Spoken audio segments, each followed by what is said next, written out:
Youth Super Flyweight Champion from Treasure Boxing Promotions and World Sports Boxing of Tokyo, Japan, ladies and gentlemen, Yuka Osaki. Ito po ay para sa light flyweight division. Yes.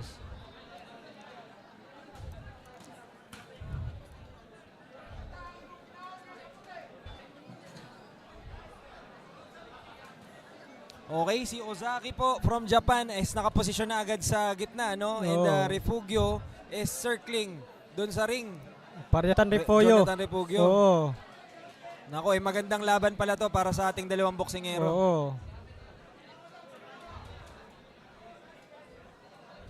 Jonathan Refugio maintaining yung kanyang posisyon, ano, Oo, near the ropes, yes. paikot. At si Ozaki naman is maintaining yung kanyang posisyon dun sa gitna ng ring. Oo. Jab to the body si Ozaki? Saki. Yeah. Ozaki.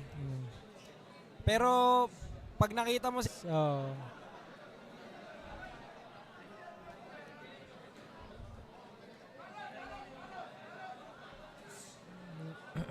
Refugio, ha? Tinamaan pa rin yun si... At nung napakapit, Oo. ay trunks with white and gold trim. At si Refugio naman po yung naka-black with silver pattern or trim dun sa gilid with the Philippine flag. Yes. Dun sa kanyang kanang leg.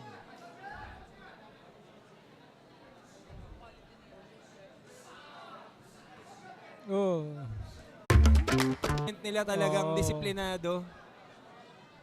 Talagang bago sila nag-ano ng professional, talagang dami sila Talagang naglaban sa masusi amateur. talaga yung Oo. pagsasanay, no? Kaya Oo. pagka nasa pro na, kumbaga hinog na. Oo. Para sa light flyweight division.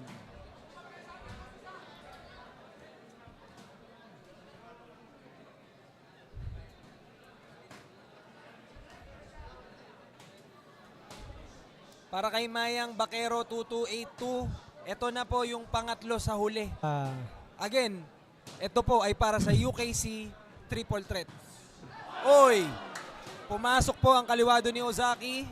Tingnan natin kung makakabangon pa si Refugio. Game na game pa raw po si Refugio. Tingnan natin kung anong gagawin ni Ozaki next. Ozaki using his right jab. Another jab ni Ozaki. Mahabang. Ozaki being very patient, ano, hindi Oo. agad bumubulusok. Oo. Talagang may plano ito. He's hunting down.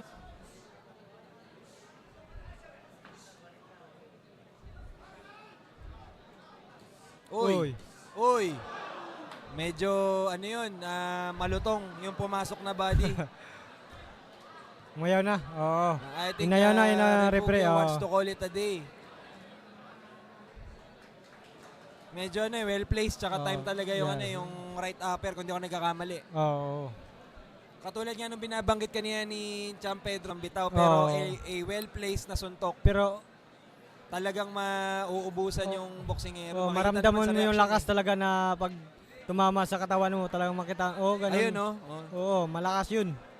Na, Kasi nakita ko sinipat pa ni Ozaki eh. Oo. Bago niya pakawalan dun sa bandang ilalim ng siko ni ni Refugio. So tiningnan- meron talaga siyang target during Oo. that time na pinakawalan niya. yes.